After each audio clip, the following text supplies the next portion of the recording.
Ya ayyuhan nasu ubudu rabbakumul ladzi khalaqakum. Hai manusia, Tuhanmu yang perlu kau sembah hanyalah Tuhan yang telah menciptakan kamu.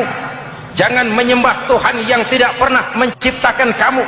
Mengapa kau menyembah harta padahal dirimu lebih berharga dari harta?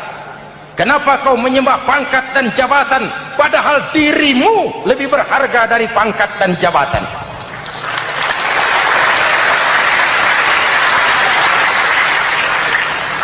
Assalamualaikum warahmatullahi wabarakatuh. Waalaikumsalam warahmatullahi wabarakatuh. Bapak-bapak, ibu-ibu, saudara-saudara kaum muslimin rahimakumullah. Pada pertemuan yang lalu sudah saya jelaskan bahwa hidup selalu berakhir dengan kematian. Apabila datang kematian menimpa seseorang, datanglah kiamat baginya. Itu yang disebut dengan kiamat kecil. Hakikatnya mati adalah perpindahan dari kehidupan di dunia ini menuju kehidupan di alam barzakh. Menunggu kita di alam barzakh sampai datangnya saat kiamat, entah 10 tahun, entah 100 tahun, entah 1000 tahun, hanya Allah saja yang maha tahu. Adapun orang-orang beriman yang melakukan amal kebajikan dalam kehidupan di dunia ini, masa penantian yang lama di alam barzakh buat mereka sebentar saja.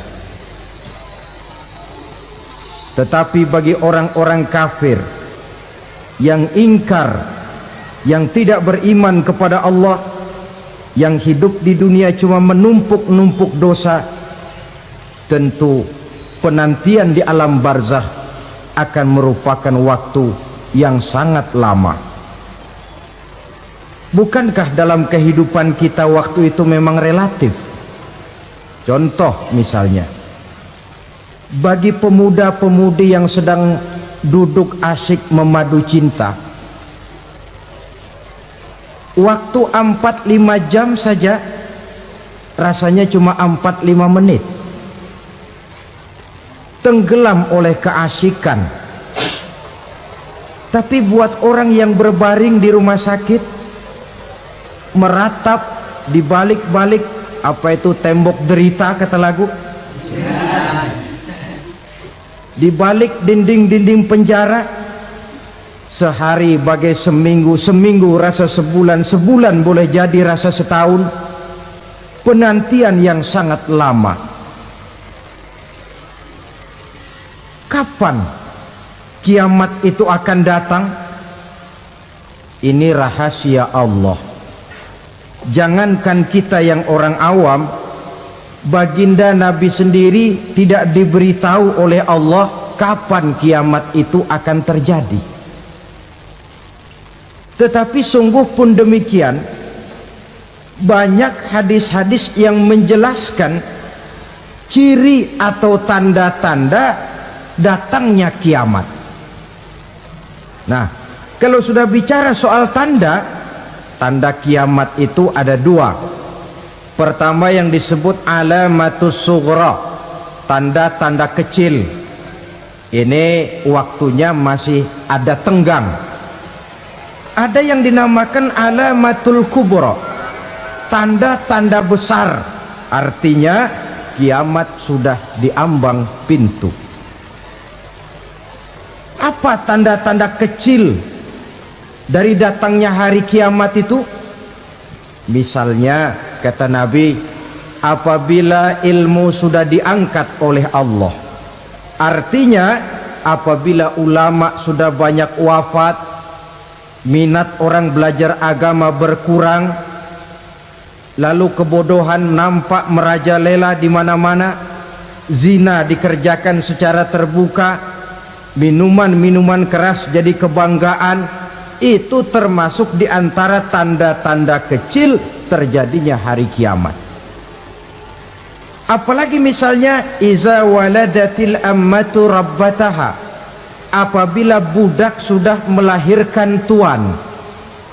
Apa maksudnya? Ada yang mentafsirkan apabila anak sudah bisa membudaki orang tuanya. Orang tua yang melahirkan dia, yang membesarkan dia, demi setelah si anak besar jadi orang berpangkat, bertitel, berharta, berkedudukan, jadilah orang tua itu budaknya. Sehingga sering dibilang kalau orang tua kaya, anak jadi raja. Tapi kalau anak yang kaya, orang tua sering jadi budak. Apalagi munculnya fitnah yang bergelombang, timbul perang antara dua bangsa yang besar, waktu berjalan terasa sangat pendek sekali. Itu merupakan tanda di antara tanda-tanda kiamat. Termasuk di dalamnya sulit membedakan mana laki mana perempuan. Kan kalau tanda-tanda kayak begini sekarang sudah banyak kita lihat kan. Ulama banyak wafat, penggantinya sulit. Zina dikerjakan berterang-terangan, minuman keras jadi kebanggaan, banyak anak membudaki orang tuanya, sulit membedakan mana laki mana perempuan. Kadang-kadang dari belakang kita lihat perempuan bener, begitu kita colek nengok jenggotan.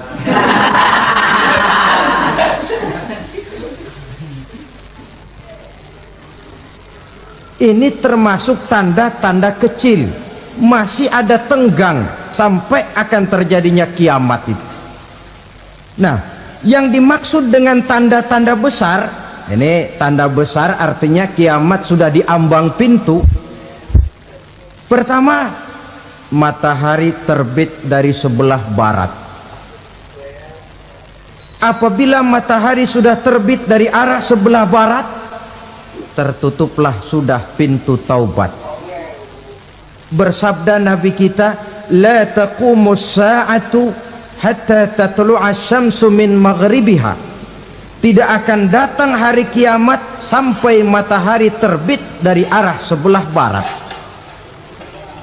Fa iza tala'at, manakala matahari telah terbit dari arah sebelah barat, wara'ahan nasu, manusia banyak menyaksikan itu, amanu ajma'un, mereka pun lalu beriman. Yang tadinya kafir, yang tadinya ingkar, yang tadinya membangkang, setelah melihat matahari terbit dari sebelah barat, buru-buru beriman, berlomba-lomba mengucap dua kalimat syahadat. Tapi apa yang terjadi? Kata Nabi, wadzalika hina la yanfa'u nafsan imanuha lam takun amanat min qabl. Hari itu adalah hari yang iman sudah tidak berguna lagi bagi seseorang apabila sebelumnya memang dia tidak pernah beriman. Au kasabat fi imaniha khaira, atau beriman tetapi tidak pernah melakukan kebajikan di dalam keimanannya itu. Hari yang sudah kasib, hari yang sudah terlambat, beriman tidak akan ada gunanya lagi. Ini pelajaran buat kita. Sebelum sang surya terbit dari sebelah barat, sebelum nafas sampai di tenggorokan, artinya pintu taubat masih terbuka. Kalau dua hal itu sudah terwujud, nafas sudah sampai di kerongkongan atau matahari sudah terbit dari arah sebelah barat, tertutuplah sudah pintu taubat. Tak ada lagi gunanya pangkat, jabatan, harta, bahkan beriman pun dalam suasana macam itu too late, kata orang Kulon. Sudah terlambat. Matahari terbit dari arah sebelah barat, itu tanda besar, artinya kiamat sudah diambang pintu. Lalu apalagi tanda besar? Munculnya Dajjal. Dajjal artinya pendusta-pendusta yang menyesatkan manusia. Ada dua macam Dajjal, saudara. Ada Dajjal kecil, ini Dajjal kelas teri. Kalau ini sejak zaman Rasulullah sudah ada itu, tiap zaman ada. Di zaman Rasulullah misalnya ada yang bernama Aswad al-Unsi dari Yaman, ada yang namanya Musailamah al-Kazzab dari Yamamah, ada yang namanya Ibnu Sayyad dari Madinah. Ini dajjal-dajjal di zaman Rasul. Musailamatul Kazzab memproklamirkan diri jadi nabi, dia di zaman Rasul masih hidup. Ini dajjal zaman Nabi. Di zaman sahabat muncul dajjal-dajjal. Di zaman kita sekarang ini dajjal-dajjal pun gentayangan. Dajjal-dajjal kelas teri. Kerjanya mendustakan manusia, menyesatkan manusia, memalingkan manusia dari jalan yang benar dan diridhoi oleh Allah Subhanahu wa taala. Adapun yang merupakan tanda besar dari datangnya kiamat, dajjal-dajjal kelas kakap, pembohong-pembohong besar yang menyesatkan masyarakat manusia berpaling dari jalan Allah mengikuti jalan mereka. Apa sih ciri dajjal itu? Kata Nabi dalam hadis Bukhari Muslim, innad dajjala, sesungguhnya yang namanya dajjal itu yakhruju, satu saat akan muncul mendekati hari kiamat. Wa inna ma'ahu ma'an, si dajjal ini membawa air, wa naran, dan juga membawa api. Dua simbol. Di tangan yang satu dia bawa air, di tangan yang satu dia bawa api. Wa ammal ladzi yarahu an-nasu ma'an fanarun, adapun yang orang banyak lihat air, hakikatnya adalah api. Yang dilihat api, hakikatnya adalah air. Oleh sebab itu, kalau api yang ditawarkan, ambillah air. Kalau air yang ditawarkan, pilihlah api. Maksudnya apa ini? Ini bahasa simbol, saudara-saudara. Dajjal bicaranya seolah-olah untuk kepentingan manusia, menawarkan surga. Surga yang dia tawarkan hakikatnya neraka. Hai manusia, kalau kau mau bahagia, jangan dekat-dekat dengan agama. Solat itu tidak efektif dan efisien, tidak produktif dari segi ekonomi itu. Menghadiri majelis taklim cuma buang-buang waktu. Tahajud, tasbih, tahlil, baca Quran, apa itu? Pekerjaan mubazir saja. Hidup ini cuma sekali, masa yang cuma sekali, manfaatkan dengan sebaik-baiknya. Mumpung, dibawanya sifat mumpung, tetapi dalam pengertian yang sangat negatif. Bicaranya seolah-olah untuk kepentingan manusia, tetapi sebenarnya menjerumuskan manusia. Menawarkan air tapi sebenarnya api, menawarkan api tapi hakikatnya air.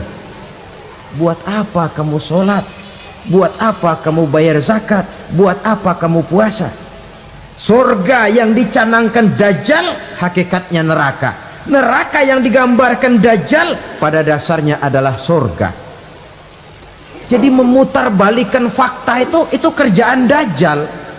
Yang hak jadi batil, yang batil dibilang hak, yang benar jadi salah, yang salah malah jadi benar.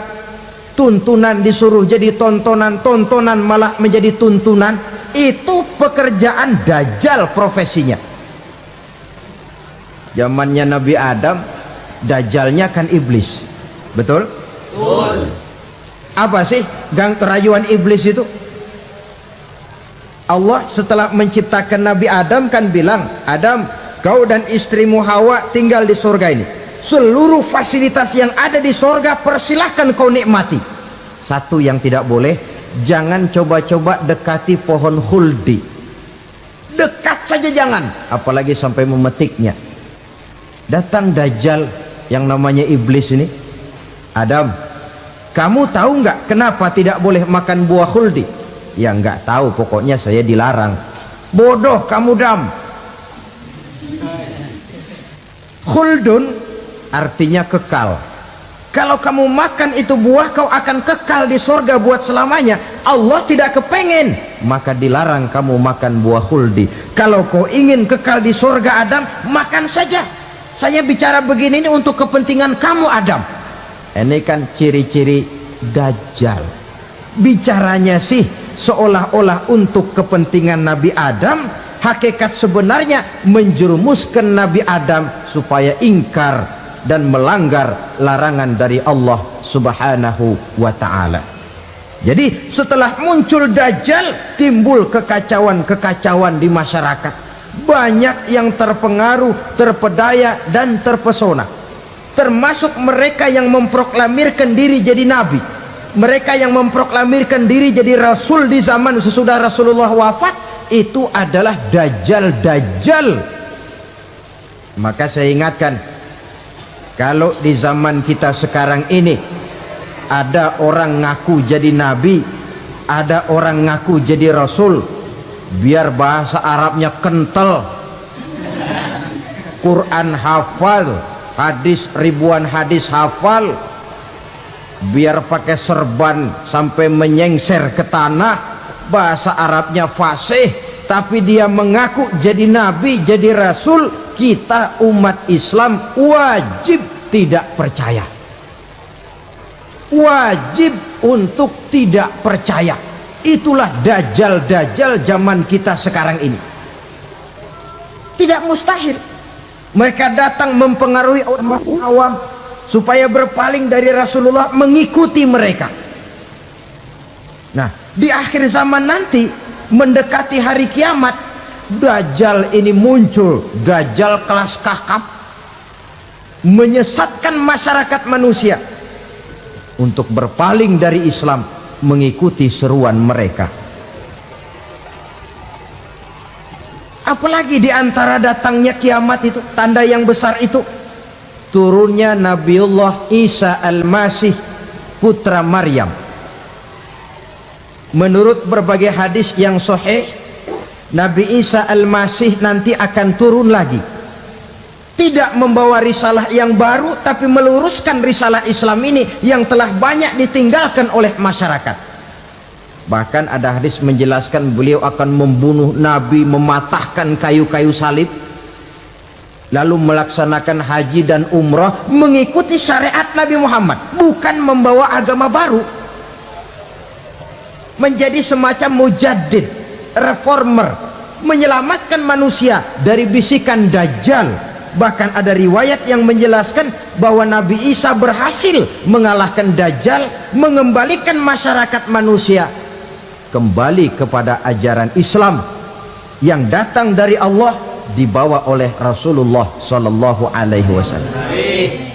Dengan kata lain, turunnya Nabi Isa bukan sebagai Nabi dan Rasul baru, tetapi mengikuti syariat Nabi kita Muhammad Sallallahu Alaihi Wasallam. Saudara hadirin, ibu-ibu hadirat yang saya hormati, kemudian apalagi di antara tanda-tanda besar akan datangnya kiamat itu? Keluarnya asap atau awan. Kata Nabi, inna min asyrati sa'ah dukhanan yamla'u ma bainal masyriqi wal maghrib. Di antara tanda-tanda kiamat, munculnya awan antara langit dan bumi. Ini pun diperkuat dalam surah Ad-Dukhan ayat 10, fartaqib yauma ta'tis sama bidukhanin mubin fayughshan nas hadza azabun alim. Bagi orang-orang yang beriman, mereka biasa-biasa saja, tapi bagi orang kufur, datangnya asap dan awan ini merupakan azab yang kelewat pedih.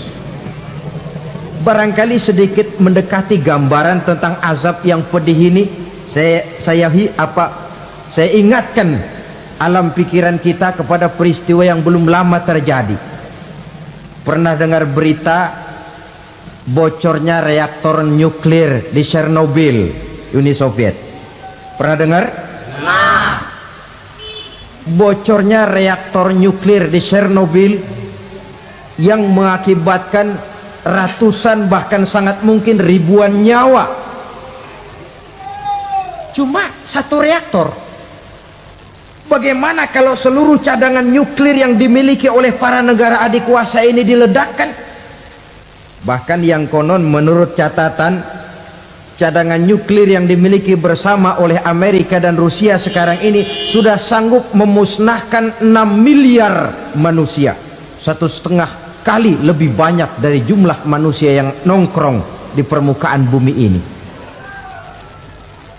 Saudara-saudara hadirin yang saya hormati, lalu saat mendekati hari kiamat, apalagi tandanya? Setelah Nabi Isa wafat, pada saat turunnya yang kedua kali, lalu Allah meniupkan angin sejuk. Semua orang-orang beriman, orang-orang baik wafat, sehingga penghuni bumi ini cuma tinggal lagi terdiri dari orang-orang kafir. Tidak ada lagi di bumi ini yang bisa mengucapkan Allah. Sehingga dalam hadis qudsi itu ada keterangan, innallaha azza wa jalla yaqulu li Israfil. Allah pernah pesan kepada malaikat Israfil, kata Allah, Israfil, iza sami'ta qailan yaqul Allah Allah fa akhirin nafakh 40 sanatan ikraman liqailiha. Hai Israfil, apabila kau dengar di permukaan bumi masih banyak orang yang mengucapkan Allah Allah, maka tunda sangkakala kiamat itu 40 tahun. Untuk apa? Ikraman liqailiha, menghormati orang yang mengucapkan Allah Allah itu. Wah, jadi karena sekarang masih banyak yang mengucapkan Allah, besar hatilah kita, masih jauh kiamat itu. Tapi jangan lupa, kiamat pribadi, kiamat kecil itu yang nggak kita sangka-sangka. Ajal datang mencabut nyawa, itu kiamat pribadi, dan itu yang pasti kita hadapi, dan itu yang membuat kita tidak boleh bersikap main-main di dalam kehidupan sekarang ini. Saudara hadirin yang saya hormati, tidak ada lagi orang-orang muslim. Seluruh penduduk dunia ini kafir. Lalu terciptalah struktur sosial yang berlandaskan prinsip hidup semau gue. Bakal terjadilah prinsip di mana yang kaya menyantap yang miskin, yang kuat menindas yang lemah. Hidup sudah bagaikan di rimba belantara, berlaku hukum rimba. Siapa yang kuat dia yang menang, siapa yang lemah menjadi mangsa. Timbul kekacauan, maksiat merajalela, munkarat menjadi-jadi, sehingga isi bumi ini penuh dengan segala macam perbuatan dosa. Tidak ada perlunya lagi alam diperpanjang temponya. Datang saat yang sudah dijanjikan oleh Allah Azza wa Jalla, maka terjadilah yang disebut kiamat kubra, kiamat besar, kiamat ancur-ancuran. Bagaimana kejadian ini dimulai? Dalam surah Az-Zumar ayat 68, Allah Subhanahu wa taala berfirman, wa nufikha fis suri fasa'iqa man fis samawati wa man fil ardi illa man sya'allahu. Maka manakala ditiuplah sangkakala, terkejutlah seluruh yang ada di langit dan seluruh yang ada di bumi. Bila saat kiamat datang, Allah perintah malaikat Israfil, Israfil, tiup sangkakalamu. Ditiuplah sangkakala oleh malaikat Israfil. Yang akibat daripada tiupan itu, seluruh yang ada di langit, seluruh yang ada di permukaan bumi terkejut. Yang ada di langit siapa? Malaikat kan. Bayangin aja kalau malaikat kaget, apalagi kita. Terkejut seluruh makhluk yang ada di bumi, yang ada di langit mendengar suara sangkakala itu. Bunyinya tidak sanggup kita bayangkan dahsyatnya. ledakan nuklir, ledakan neutron, belum apa-apa ketimbang bunyi sangkakala malaikat Israfil ini. Nah, lalu mendengar bunyi sangkakala ini, gemparlah makhluk, kacaulah alam. Bumi gempa, planet-planet bertabrakan, gunung meletus, air laut tumpah ke darat, angin topan bertiup, halilintar menyambar. Lalu semua yang bernama hidup mati total. Mati bareng tanpa persiapan. La haula wala quwata illa billah. Saya kadang-kadang dalam tafakur bermohon, ya Allah, mudah-mudahan saya nggak nemuin kiamat beneran. Ngeri. Nggak bisa kita bayangkan macam apa suasana seperti itu. Allah saja banyak memberikan gambaran, misalnya Al-Qari'ah, wa mal qari'ah, wa ma adraka mal qari'ah. Kejadian yang menggemparkan. Tahukah kamu apa kejadian yang menggemparkan itu? Yauma yakunun nasu kal farasil mabsus wa takunul jibalu kal ihnil manfus. Pada saat itu manusia berterbangan bagai kupu-kupu, gunung berterbangan seperti kapas ditiup angin. Gunung saja macam kapas, konon lagi manusia. Kematian total, mulai semut sampai gajah mati, jin mati, iblis mati, malaikat mati. Oh, malaikat saja mati. Saudara hadirin yang saya hormati, kematian total yang tanpa persiapan. Orang bilang, Pak, kalau mati bareng begitu yang repot malaikat maut dong ya, cabut sana, cabut sini. Itu kalau menurut logika kita, mestinya begitu menurut logika. Tapi logika juga yang nggak perlu serepot itu. Sebab untuk mematikan listrik di wilayah DKI, di wilayah Jakarta, nggak perlu tiap rumah didatengin, matiin, ya lama. Cukup dari kantor pusatnya saja PLN, tekan satu tombol, gelaplah seluruh Jakarta. Saudara hadirin yang saya hormati, kematian total. Lalu setelah kematian total, planet-planet juga mati, dalam arti tidak bergerak dan beredar. Angin mati, dalam arti tidak bertiup. Air mati, dalam arti tidak ada riak gelombang. Pokoknya semua mati. Kullu nafsin za'iqatul maut, semua yang bernafas mati. Dalam ayat lain, kullu man 'alaiha fan, semua yang ada di permukaan bumi fana. Yang kekal cuma Allah Subhanahu wa ta'ala. Yang paling belakang mati malaikat maut dan malaikat Israfil. Tapi mati juga sesuai dengan janji Allah. 10 lamanya. Tidak dijelaskan oleh Abi Hurairah 40 jam, apa 40 hari, apa 40 tahun. Hadis-hadis cuma menyebutkan 40 saja. Sunyi alam, yang tinggal cuma Allah saja lagi. Ketika itu Allah berseru-seru, katanya, limanil mulkul yauma, siapa para penguasa hari ini? Mana itu raja-raja dan penguasa yang dulu mengaku jadi Tuhan?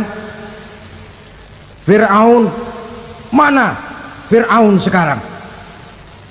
Yang dulu jadi raja, merasa berhasil, sombong, lalu tidak mau turun-turun dari kekuasaannya, sampai kepada puncak kekurang ajarannya mengangkat diri jadi Tuhan. Mana itu Fir'aun? Namrus, mana sekarang Namrus? La ilaha illa ana, ternyata tidak ada Tuhan lain selain daripada aku, kata Allah. Proses kemudian, saudara-saudara, turunlah hujan dari langit. 40 lamanya hujan itu. Tidak jelas juga 40 jam apa 40 hari. Setelah air turun membasahi, datanglah tiupan sangkakala yang kedua. Semua yang bernama mati bangkit dari kuburnya masing-masing. Ini yang disebut Yaumul Ba'thi, hari kebangkitan. Allahu Akbar. Pada saat kita bangkit dari kubur kita masing-masing, kumpul di padang mahsyar namanya. Bayangin aja, saya sendiri nggak sanggup bayangin. Manusia sejak zaman Adam sampai zaman kiamat kumpul bareng di tempat sama. Berapa banyaknya itu?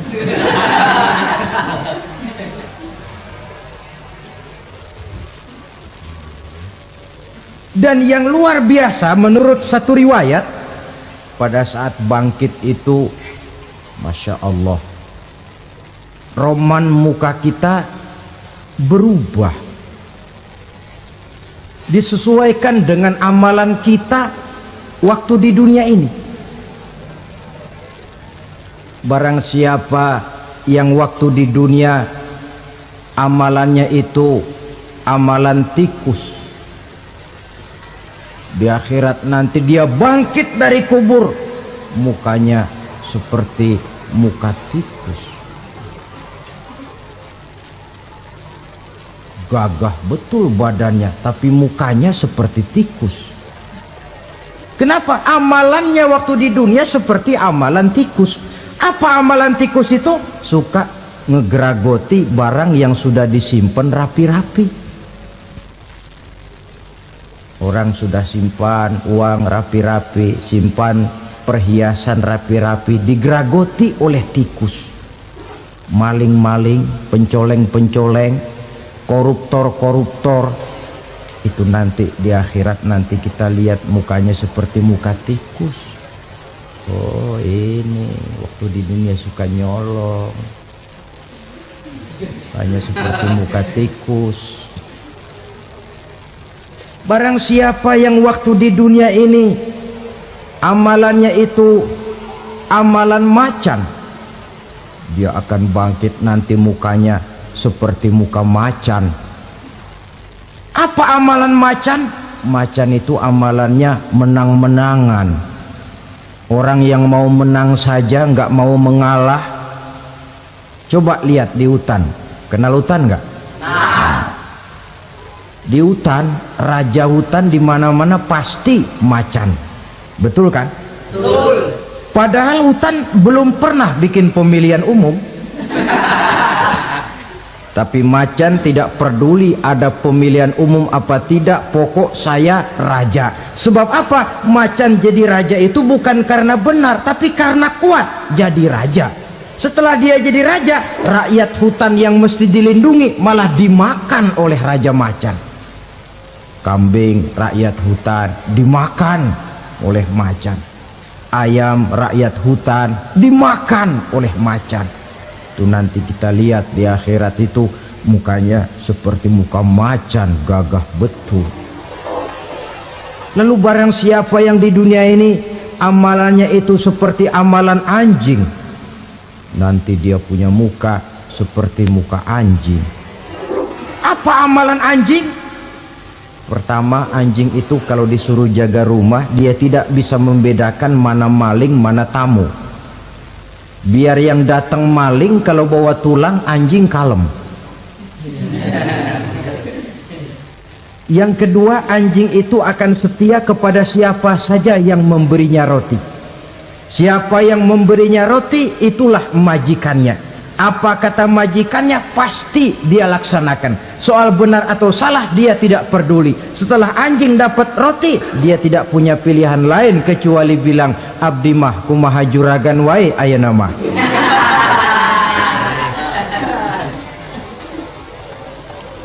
Saudara hadirin yang saya hormati, berkumpul di padang mahsyar, tiap orang sibuk dengan persoalannya masing-masing. Matahari waktu itu didekatkan oleh Allah, panas luar biasa. Ada yang saking panasnya itu mencucurkan peluh keringat sampai sebatas mata kakinya. Ada yang keringatnya sampai sedengkulnya, ada yang keringatnya sampai sepusatnya, ada yang keringatnya mengalir sampai sebahunya, ada yang kelelap oleh keringatnya sendiri, sementara orang di sampingnya nggak apa-apa. Bergantung lagi amalan dia waktu di dunia ini. Saudara-saudara, sebagian orang dalam kepanikan padang mahsyar berombong-rombong datang mereka menghadap Nabi Adam. Ya Adam, anta abal bashar.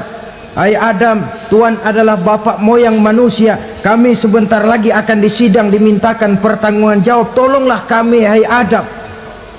Kata Nabi Adam, jangankan nolongin sampean, saya sendiri tanggung jawab di hadapan Allah. Ketika dulu tidak boleh makan khuldi, saya serobot. Sudahlah, urus diri masing-masing saja, nafsi. Begitu kata Nabi Nuh, begitu kata Nabi Ibrahim. Tiap orang bertanggung jawab sendiri-sendiri. Ketika itulah saudara-saudara, nikmatnya menjadi umat Nabi besar Muhammad sallallahu alaihi wasallam. Sebab apa? Walaupun menurut abjad kita ini umat paling belakang, paling belakang kita ini toh, karena Nabi Muhammad adalah Nabi akhir, tapi akan dihisap lebih dulu, lewat di atas sirat lebih dulu, masuk surga lebih dahulu ketimbang umat-umat belakangan. Ketika Rasul mendekati ajal, beliau tanyakan itu kepada malaikat Jibril. Malaikat Jibril berkata, Muhammad jangan khawatir, Allah sudah berjanji, inni haramtul jannata ala sairil anbiya hatta tadkhulaha anta wa haramtuha ala sairil umami hatta tadkhulaha ummatuka. Surga aku haramkan buat seluruh nabi kecuali kalau engkau Muhammad sudah masuk ke dalamnya, dan surga aku haramkan buat seluruh umat kecuali kalau umatmu Muhammad sudah masuk ke dalamnya. Logikanya, walaupun menurut abjad kita umat paling belakang, bakal dihisap paling dulu, lewat di atas sirat paling dulu, masuk surga paling dulu, kalau mampir ke neraka juga paling ya resiko. Jangan mau enaknya aja paling dulu. Saudara hadirin yang saya hormati, setelah masa kebangkitan itu jangan dikira begitu bangkit langsung diperiksa, masih menunggu menanti ribuan tahun perhitungan padang mahsyar untuk sampai kepada proses yang disebut yaumul hisab, hari perhitungan. Seorang demi seorang bakal dipanggil. Bayangkan saja, kita se-RT saja di absen, kadang-kadang perlu waktu lama. Ini manusia sejak zaman Nabi Adam sampai datang hari kiamat, satu demi satu disidang di hadapan Qadhi Rabbul Jalil. Status sosial copot sudah waktu itu. Yang pernah jadi hartawan di situ tidak lagi kelihatan kehartawanannya. Yang pernah jadi jenderal tidak lagi dipanggil jenderalnya. Yang ustadz tidak lagi dipanggil al-mukarramnya. Seluruh status sosial selesai. Dipanggillah kita seorang demi seorang menghadap Qadhi Rabbul Jalil. Bagaimana proses penghisaban itu? Pertama, proses tanya jawab. Di antaranya ada hadis menyatakan, lan tazula qadama 'abdin yaumal qiyamah hatta yus'ala an arba'i khisalin. Besok di hari kiamat tidak akan bergeser telapak kaki seorang hamba sampai dia ditanya lebih dulu tentang 4 persoalan. Tentang ilmunya, kemana ilmu itu diamalkan? Tentang umurnya, di mana umur itu dihabiskan? Tentang masa mudanya, kemana masa muda itu dipakai? Tentang hartanya, dari mana harta itu didapat dan kemana harta itu dibelanjakan. Ini termasuk proses tanya jawab. Jadi kalau istilah pengadilan dunia, nama Fulan bin Fulan, kamu waktu di dunia diberikan umur panjang untuk apa? Pernah mengalami masa muda, kemana kau habiskan masa remajamu? Kau diamanahkan ilmu, dengan apa ilmumu kau amalkan? Kau diberikan harta, dari mana harta kau dapat, kemana kau belanjakan? Tak seorang pun yang bisa mungkir. Sebab apa? Dikala itu yang menjadi saksi bukan orang, yang menjadi saksi adalah seluruh anggota badan kita. Tangan bicara, kaki jadi saksi terhadap seluruh amalan yang pernah kita kerjakan pada saat kehidupan di alam dunia ini. Selesai proses tanya jawab, lalu diperlihatkan buku catatan kita waktu hidup di dunia ini. Jangan lupa Allah itu menyiapkan 2 superkomputer kepada kita, sebelah ditempelin sebelah kanan, yang sebelah tempelin di sebelah kiri. Komputer itu namanya Raqib dan Atid, 2 malaikat yang apabila baik kita lakukan, refleks saja akan menulis kebajikan kita. Jahat kita kerjakan, akan tertulis. Catatan itu nanti diperlihatkan kepada kita. Waduh, alangkah malunya pada saat diperlihatkan catatan kita, buku rapot kita merah melulu.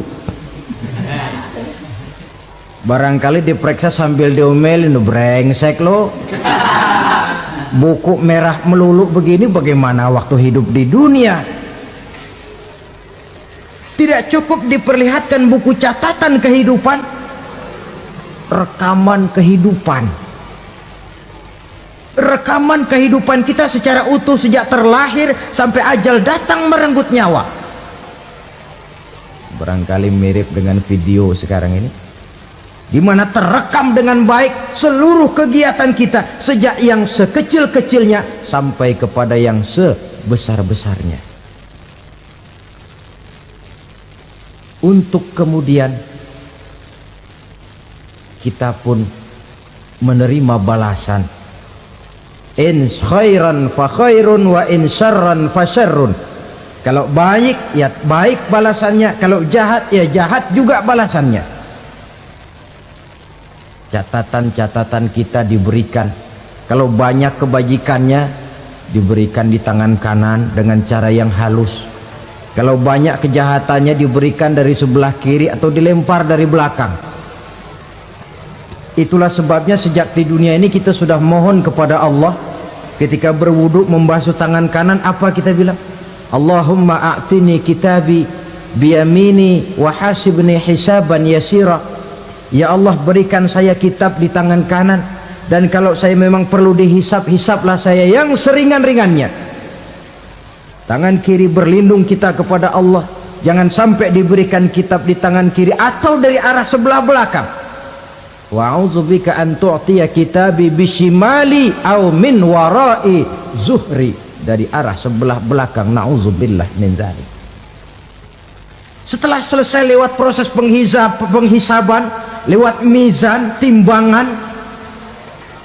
maka yang sudah selesai dihisab itu bergeraklah menuju sirat, jembatan yang terbentang menuju surga melalui neraka.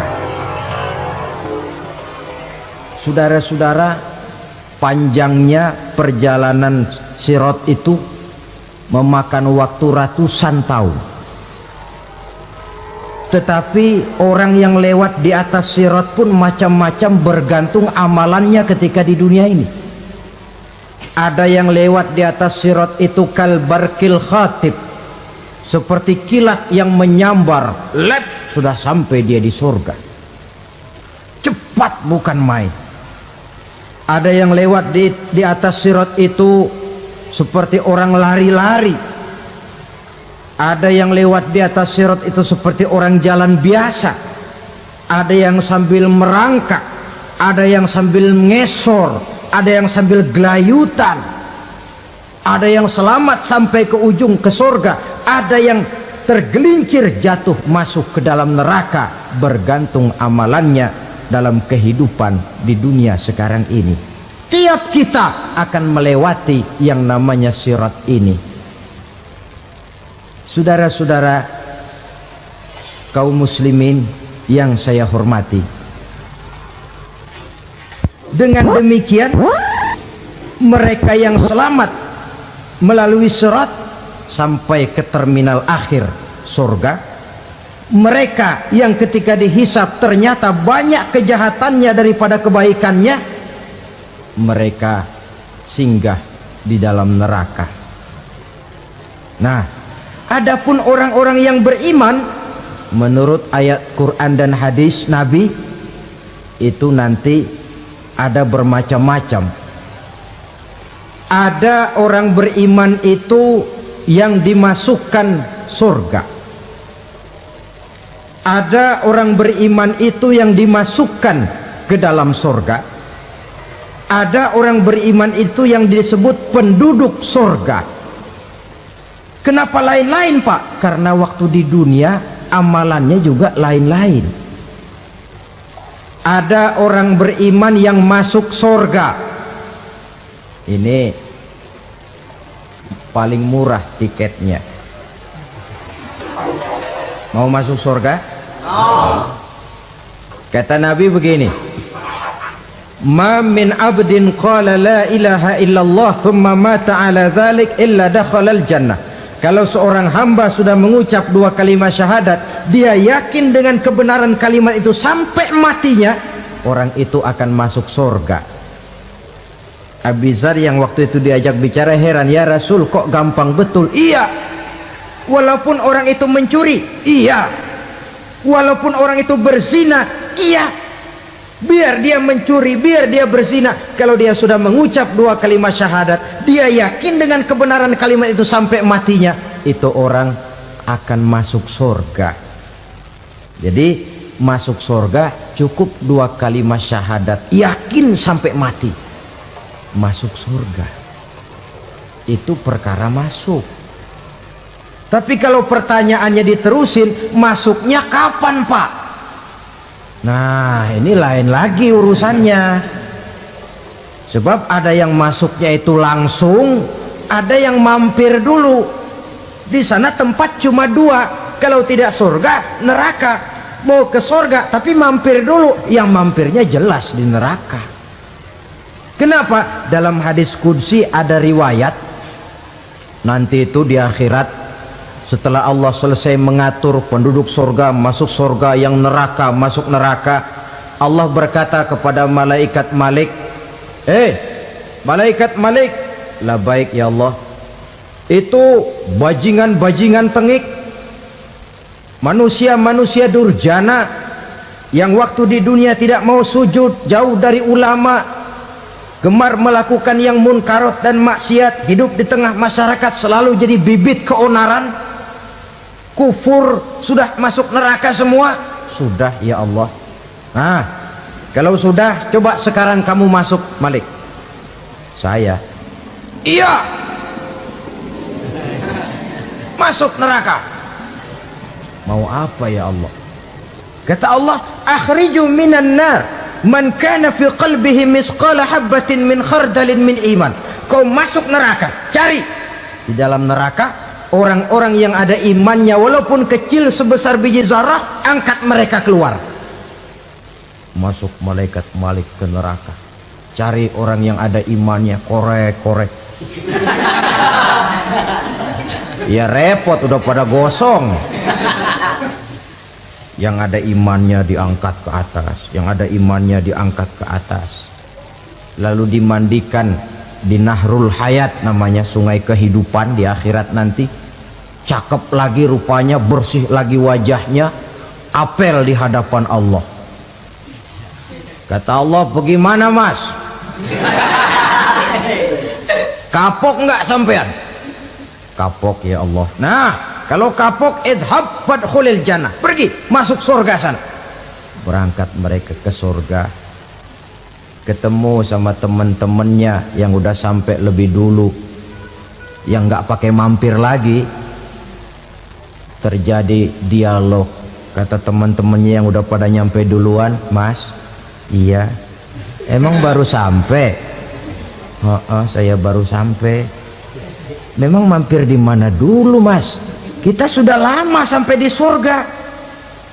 Saudara buka surah Al-Muddatsir ayat 34-35. Ma salakakum fis saqar? Kenapa kamu mampir di neraka Saqar? Qalu lam naku minal musallin. Mereka menjawab, kami mampir di neraka Saqar, Mas, gara-gara dulunya kami waktu di dunia ndak pernah sholat. Ndak pernah sholat? Ndak pernah. Kan rumahnya dekat masjid. Cuma dekat doang, Mas. Sholat mah enggak saya. Enggak pernah ngasih makan fakir miskin, enggak pernah hadir di majelis taklim, pendeknya enggak pernah melakukan kebajikan. Maka saya pun mampir di neraka Saqar. Untung betul saya punya iman, Mas, sedikit. Waktu hidup di dunia dulu saya pernah mengucap 2 kalimat syahadat, sekali-kalinya waktu mau kawin. Masya Allah. Untung saja kawin, kalau nggak kawin polos.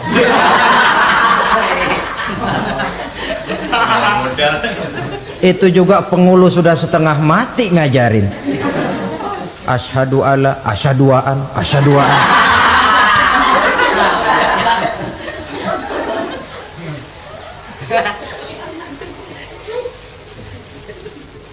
Ini namanya masuk surga, ada mampir dulu. Ada pula orang mukmin itu yang dimasukkan surga. Namanya dimasukkan kan terima beres. Saya masuk ke rumah, jalan sendiri, cari tempat sendiri. Saya dimasukkan ke dalam rumah, terima beres, pokok ada di dalam, itu dimasukkan namanya. Nggak pakai mampir.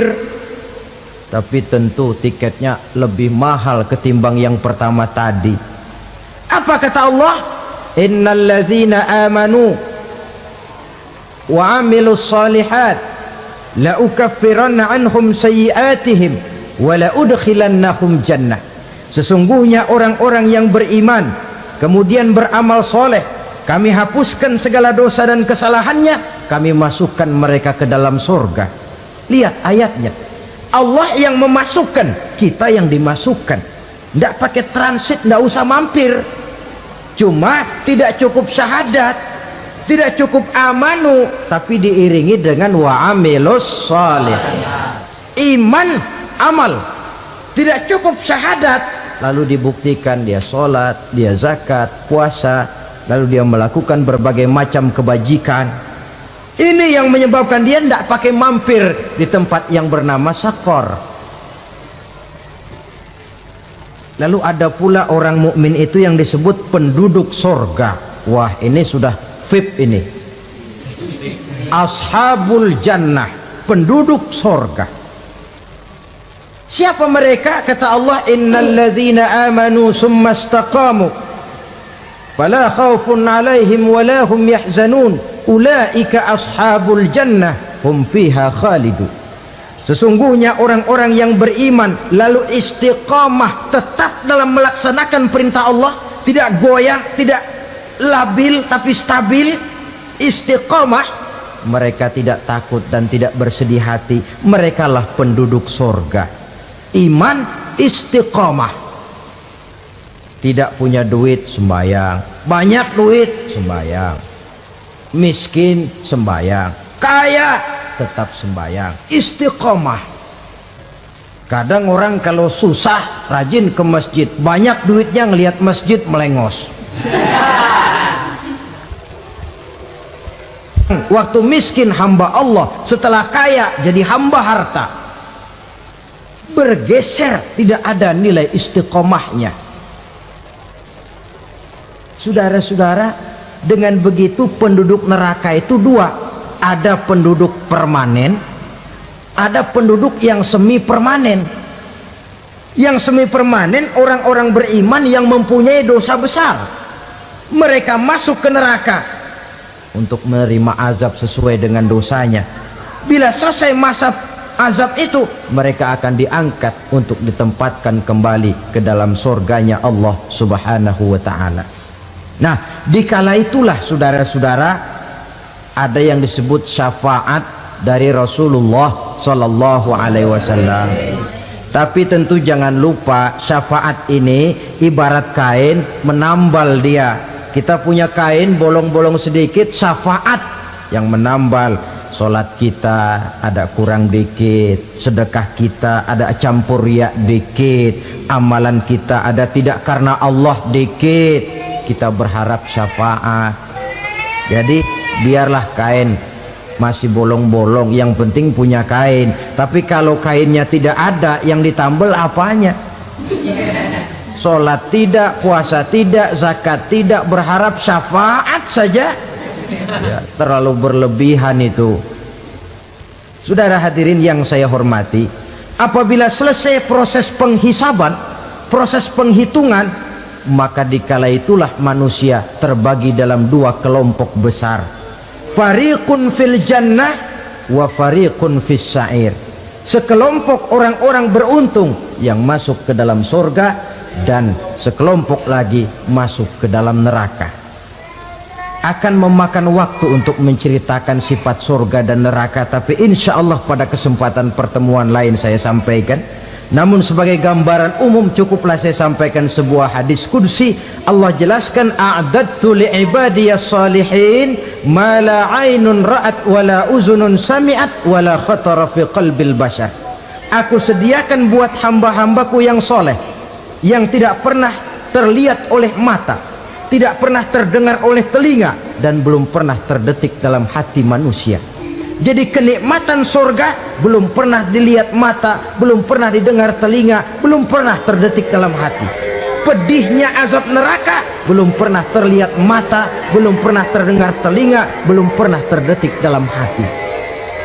Saudara hadirin yang saya hormati, oleh karena itu sebagai uraian akhir daripada kiamat ini, marilah sama-sama kita memanfaatkan hidup dengan sebaik-baiknya, supaya jangan timbul penyesalan di hari kemudian nanti. Mudah-mudahan kita seluruhnya diselamatkan Allah dari azab neraka dan mendapat surga dan ridhonya. Sekian dan demikianlah pertemuan kita kali ini. Ini watak munafik. Kalau dilihat Islam menguntungkan, rame-rame teriak Islam. Ketika diminta berjihad, diminta berkorban, diminta zakat, rame-rame mengundurkan diri. Saya bangkrut pak, saya miskin pak, saya pailit pak. Mental itu dalam awal-awal Baqarah dijelaskan. Kullama adha'a lahum masyaw fih wa idza adlama alaihim qamu. Kalau terang mereka berangkat, kalau gelap mereka mandek. Itu ciri orang munafik beragama. Kalau Islam menguntungkan, rame-rame teriak Islam. Ketika diminta berjihad, berkorban, berjuang, rame-rame mengundurkan diri. Membentuk kualitas sumber daya manusia dengan menanamkan nilai-nilai keimanan, membebaskan dari ketergantungan kepada benda. Ya ayyuhan nasu u'budu rabbakumul ladzi khalaqakum. Hai manusia, Tuhanmu yang perlu kau sembah hanyalah Tuhan yang telah menciptakan kamu. Jangan menyembah Tuhan yang tidak pernah menciptakan kamu. Mengapa kau menyembah harta padahal dirimu lebih berharga dari harta? Kenapa kau menyembah pangkat dan jabatan padahal dirimu lebih berharga dari pangkat dan jabatan?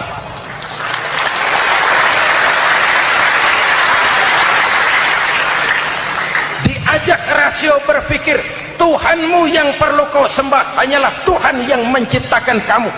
Dan Tuhan yang menciptakan kamu itu Tuhan yang lam yalid walam yulad, yang laisa kamislihi syai'un, dan itulah Allah Subhanahu wa ta'ala. Kalau kepada syirik jali, syirik yang terang-terangan, insya Allah tidak. Nyata-nyata menyembah berhala, tidak. Nyata-nyata menyembah pohon, tidak. nyata-nyata berkeyakinan Tuhan lebih dari satu? Tidak. Tapi kita sering terjebak pada syirik kecil, syirik khafi, syirik yang tersamar. Saya sejak pakai cincin ini, jangankan anak gadis, nenek-nenek ngelihat saya cincin. Jangankan anak gadis, nenek-nenek lihat saya lemes cincin. Ini saya sejak ada perkutut rumah ini dagang lancar perkutut. Ini Ramadan, bulan penempaan nilai-nilai keimanan. Misi utama Quran menegakkan tauhid, memerangi kemusyrikan, membebaskan manusia dari ketergantungan kepada benda. Dari situ kualitas sumber daya manusia dimulai. Saya sering ungkapkan selama ini sistem pendidikan kita cuma mengisi otak, bukan membentuk watak. Otak diisi segala macam ilmu, tapi hati kosong, agama rapuh, akhirnya moral rendah. Muncul manusia-manusia yang pintar, cuma sayang tidak benar. Indonesia kita bangkrut, Indonesia kita terpuruk, Indonesia kita sakit sekarang ini, kan ulahnya orang-orang yang pintar tapi tidak benar.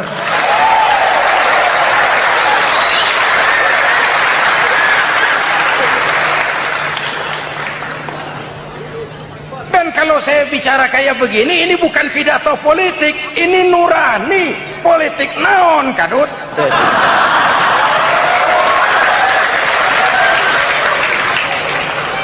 Ini nurani, ini tanggung jawab sebagai anak bangsa. Manusia bersuku-suku, ya. Manusia berbangsa-bangsa, memang itu diakui oleh Al-Quran. Min dzakari wa untha wa ja'alnakum syu'uban wa qabaila. Kami ciptakan kamu dari laki-laki dan perempuan. Kami jadikan kamu bersuku-suku dan berbangsa-bangsa. Apa tujuannya? Agar kamu saling mengenal satu dengan yang lain.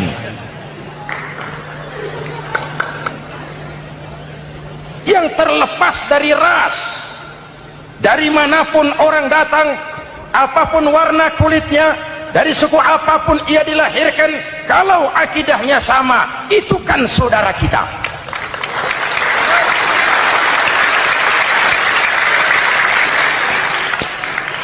Seperti di masjid, kita tidak peduli dari mana kita datang. Yang datang dari kidul, madep ngulon mang. Yang datang dari sebelah lor, madep ngulon mang. Yang datang dari sebelah wetan, madep kulon mang. Yang datang dari kulon, madep ngulon. Bukan soal dari mana kau datang, tapi satu arah menghadapmu. Kau mau Betawi, mau Sunda, mau Jawa, mau Padang, mau Aceh, mau Batak, mau Ambon, kita satu nusa, satu bangsa, satu bahasa.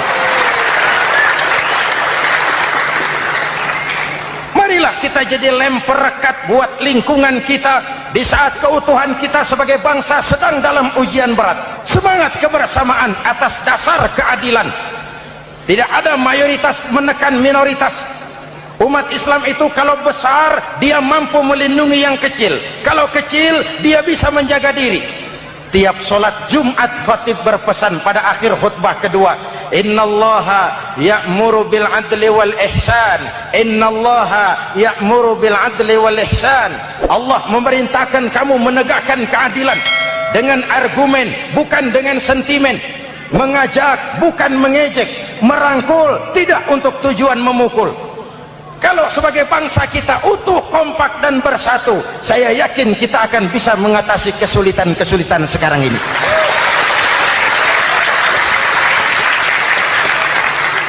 Kan kita prihatin kadang-kadang tawuran antar desa, antar RT, antar RW, antar kecamatan, sampai antar elit di atas.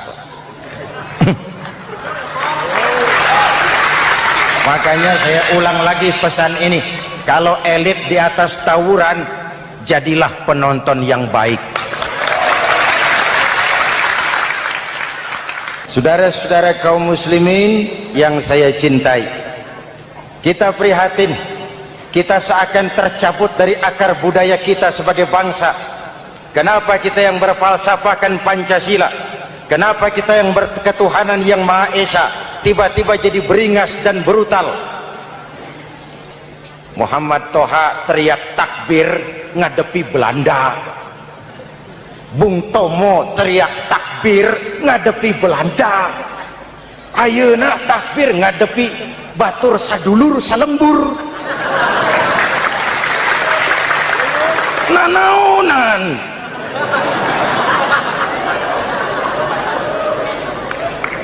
Bung Tomo teriak takbir, Muhammad Toha teriak takbir, yang dihadapi jelas penjajah Belanda. Kita ngadepi saudara sendiri, Allahu Akbar, yang sana teriak Allahu Akbar, setan tepuk tangan di tengah. Yuk kita rukun, yuk kita kompak, yuk kita bersatu, yuk. Ada maling ayam ketangkap, disiram bensin, dibakar hidup-hidup. Kok kita bisa begitu? Street justice, pengadilan jalanan mulai tegak. Iyalah kita tidak puas dengan kerja aparat kita, tapi jangan main hakim sendiri. Ini negara, bukan hutan.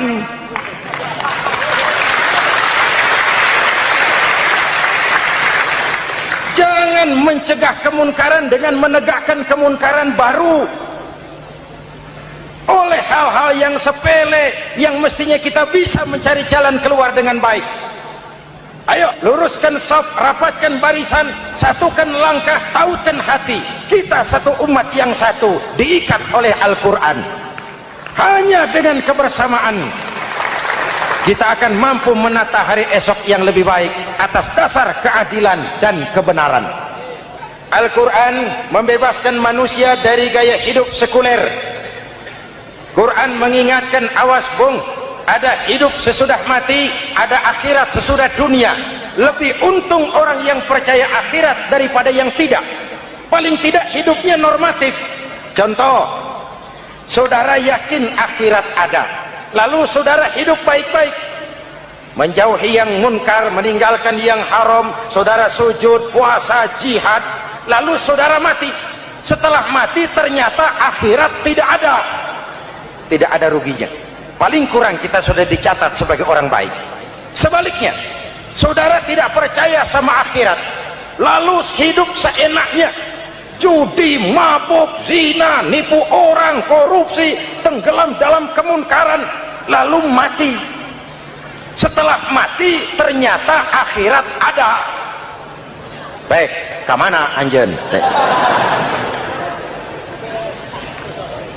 Lebih untung orang yang percaya akhirat ketimbang yang tidak.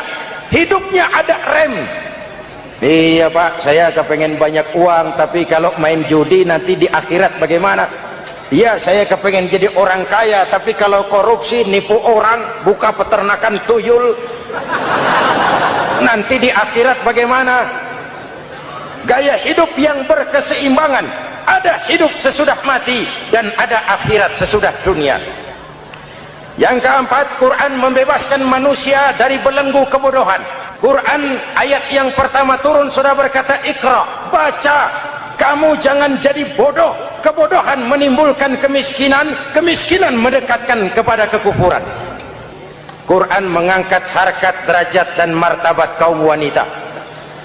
Sebelum Quran turun, sebelum Islam datang, nasib wanita sangat menyedihkan. Dilahirkan hanya untuk melahirkan. Kalaupun berperan, peranannya tidak lebih segitiga. Dapur, sumur, kasur. Kasur, sumur, dapur. Dapur, sumur, kasur. Wanita dilecehkan, sekadar alat pemuas nafsu. Datang Islam, Rasul terenyuh. An-nisa imadul bilad. Wanita adalah tiangnya negara. Jikalau baik wanita, baik negara. Jikalau rusak wanita, hancur negara. Karena wanita, negara jaya. Betul? Karena wanita, negara hancur. Betul? Maka wanita adalah bidadari. yang kadang-kadang setan. Kadang-kadang.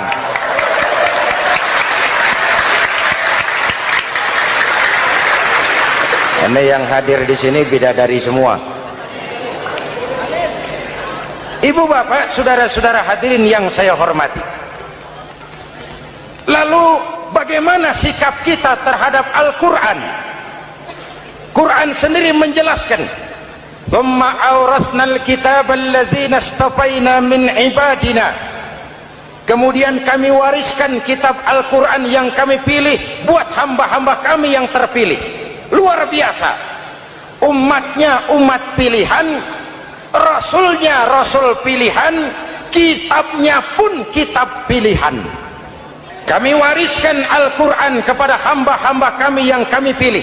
Bagaimana sikap mereka setelah menerima Al-Quran? Terbagi tiga. Pertama, faminhum zalimun li nafsihi. Di antara mereka ada yang setelah menerima Al-Quran lalu zalim kepada dirinya sendiri. Diterimanya Al-Quran dengan lidahnya, tapi ditolak dengan perbuatannya. Mulutnya menjunjung Al-Quran, perbuatannya menginjak Al-Quran. Quran bilang ke barat, dia pergi ke timur. Quran bilang ke selatan, dia berangkat ke utara. Quran bilang haram, dia terjang. Quran bilang halal, dia tidak mau. Orang seperti itu tidak zalim kepada Allah, tapi zalim kepada dirinya sendiri.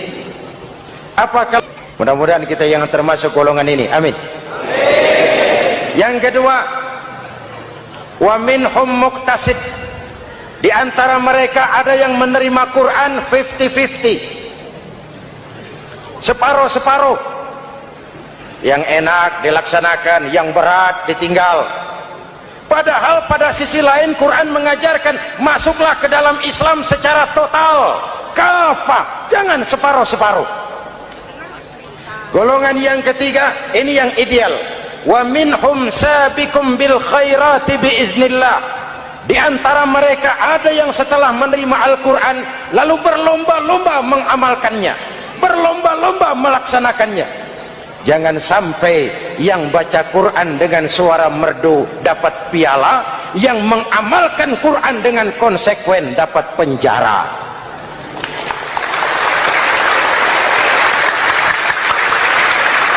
Itu ironi, itu menyedihkan, itu memilukan, dan itu memalukan. Pilihan terserah kita. Satu hadis Rasulullah mengajarkan begini, man ja'alal qur'ana amamahu qadahu ilal jannah, wa man ja'alal qur'ana khalfahu saqahu ilan nar. Siapa yang meletakkan Quran di depannya, dijadikannya Quran sebagai imam, Quran akan membimbing dia ke surga, surga dunia, lebih-lebih surga akhirat. Sebaliknya, siapa yang meletakkan Quran di belakang, dibelakanginya ajaran Quran, Quran akan mendorong dia ke neraka, neraka dunia, lebih-lebih neraka akhirat. Quran imam apa makmum? Kita makmum apa imam? Makmum ikut imam apa imam ikut makmum? Makmum ikut imam.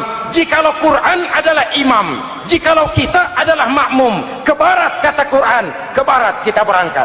Ke timur kata Quran, ke timur kita menuju. Halal kata Quran, itu yang kita ambil.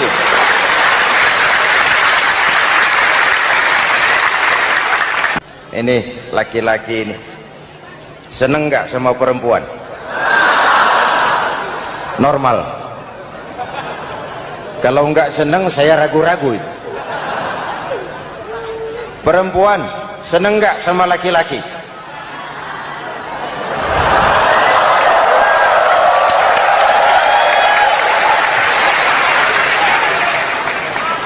Ini fitrah. Laki-laki suka perempuan, perempuan suka laki-laki. Quran memahami itu. Hai laki-laki, kau senang dengan perempuan. Hai perempuan, kau suka dengan laki-laki. Oke, lewat sini, lewat pintu yang disebut nikah. Kalau kitab suci melarang nikah, itu bertentangan dengan fitrah manusia. Maka dalam Quran mulai dari umat sampai ulama dan segala profesi dianjurkan nikah. Kalau kiai tidak boleh nikah, saya pilih mengundurkan diri, Pak.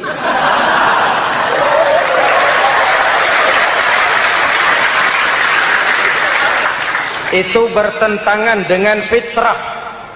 Lagian mubazir dikasih perabotan nggak dipakai.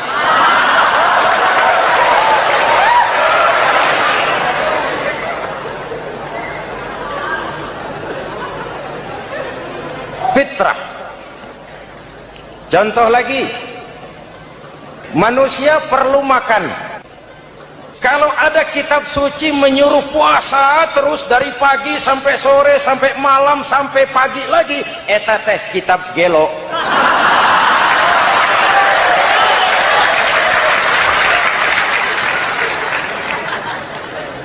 Quran sesuai dengan fitrah, puasa mulai dari imsak sampai datang waktu maghrib.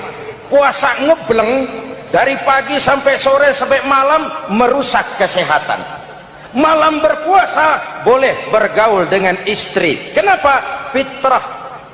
Kalau siang tidak boleh, malam tidak boleh, sebulan penuh panas kepala.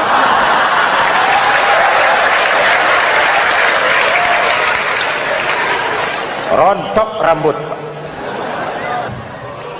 Hadirin yang saya hormati, itu yang pertama. Yang kedua, kita yakini Quran sebagai kitab suci karena isinya tidak saling bertentangan, konsekuen, konsisten. Kalau ada satu kitab, di satu ayat mengajarkan Tuhan Esa, di lain ayat mengajarkan tiga, liar eta mah. Bagaimana kitab suci isinya paradoks? Bagaimana kitab suci isinya saling bertentangan? Di ayat manapun sekali Quran berkata Allah itu Esa, selamanya Esa. Isinya tidak saling bertentangan. Lalu yang ketiga, kita yakini Quran kitab suci karena dia bersih dari intervensi manusiawi. Sejak turunnya Al-Quran menantang, jikalau kamu ragu terhadap Quran yang kami turunkan kepada hamba kami Muhammad, kamu anggap itu cuma bikinan Muhammad. Kalau Muhammad bisa, kamu tentu bisa. Baik, bikin satu surah semacam Al-Quran. 14 abad yang lalu tantangan ini turun dan sampai malam ini belum terjawabkan. Pak, barangkali tidak ada yang mau coba. Banyak. Antara lain Musailamah Al-Kazzab, dia mencoba membuat menandingi Al-Quran. Dia buat satu surah namanya surah Al-Fil. Bunyinya begini, bikinan Musailamah. Al-Fil wa mal-fil wa ma adraka mal-fil lahu khurtumun tawil wa lahu zail. Sudah berbentuk syair. Isinya apa? Al-Fil, gajah. Wa mal-fil, apakah gajah itu? Wa ma adraka mal-fil, tahukah kamu apa itu gajah? Lahu khurtumun tawil, dia punya belalai panjang. Walahu zail, dan dia punya ekor. Nggak usah turun ayat begituan, orang tahu.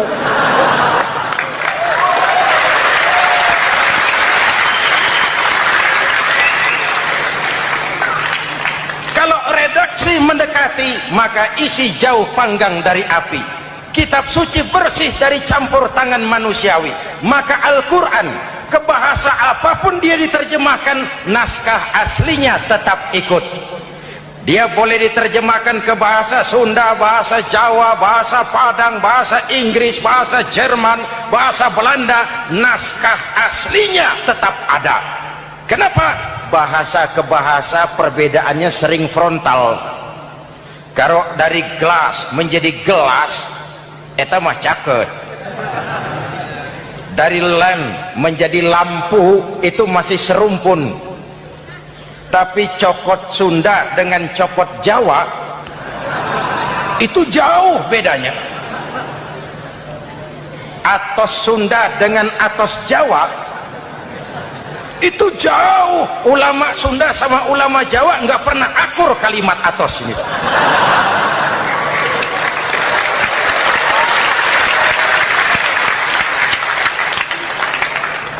Inilah kebenaran janji Allah, inna nahnu nazzalna dzikra wa inna lahu lahafizun.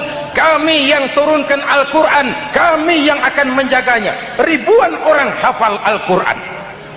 Lalu apa pesan-pesan misi utama Al-Quran? Pertama, menegakkan tauhid. Ini yang lebih dahulu. Ibu bapak, saudara-saudara hadirin yang saya hormati, Rasul kalau masuk sepertiga yang akhir, sing-singan baju, hamparkan sajadah, lebih banyak di masjid daripada di rumah. Itu Rasul. Maka sepertiga yang akhir masjid makin ramai. Lihat Masjidil Haram. Lain dengan kita. Sepertiga yang akhir masjid mulai mengalami kemajuan.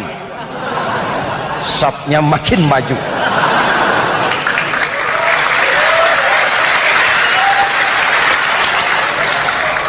Pasar ramai, terminal beludak. Padahal sepertiga yang akhir itu puncak. Padahal di situ nilai tambah. Dan anggap ini Ramadan terakhir yang diberikan Allah kepada kita. Kenapa? Memang tidak ada jaminan tahun depan ketemu Ramadan lagi.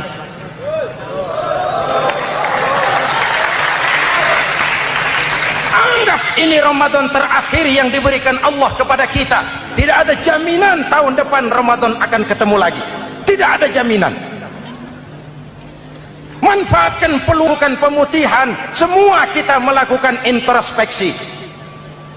Tidak tahu kita Ramadan tahun depan nanti masih ketemu apa tidak. Sebagaimana kita tidak tahu kita masih hidup atau tidak. Hadirin yang saya hormati, misi kedua Al-Quran, persaudaraan, kebersamaan atas dasar keadilan dan kebenaran. Mari kita jadikan Ramadan sebagai bulan di mana sedikit demi sedikit kita berupaya kembali menjadi generasi yang Qurani. Rasulullah pernah ditanya, kalau Tuhan wafat ya Rasul, kemana kami minta nasihat? Aku tinggalkan kamu dua nasihat. Satu yang diam saja, satu yang bisa bicara. Yang bisa bicara apa ya Rasul? Al-Quran. Minta nasihat Quran. Yang diam saja apa ya Rasul? Maut. Dalam hidup ada dua nasihat. Nasihat yang bisa bicara, Al-Quran. Nasihat yang diam saja, maut. Mau dagang, minta nasihat Quran. Mau bertetangga, minta nasihat Quran. Itu nasihat. Nasihat yang kedua, diam saja, tahu-tahu datang maut. Makanya anggap ini Ramadan terakhir yang diberikan Allah kepada kita. Karena tahun depan tidak ada jaminan kita bertemu Ramadan. Manfaatkan 10 yang akhir untuk meningkatkan nilai ibadah kita kepada Allah Subhanahu wa ta'ala.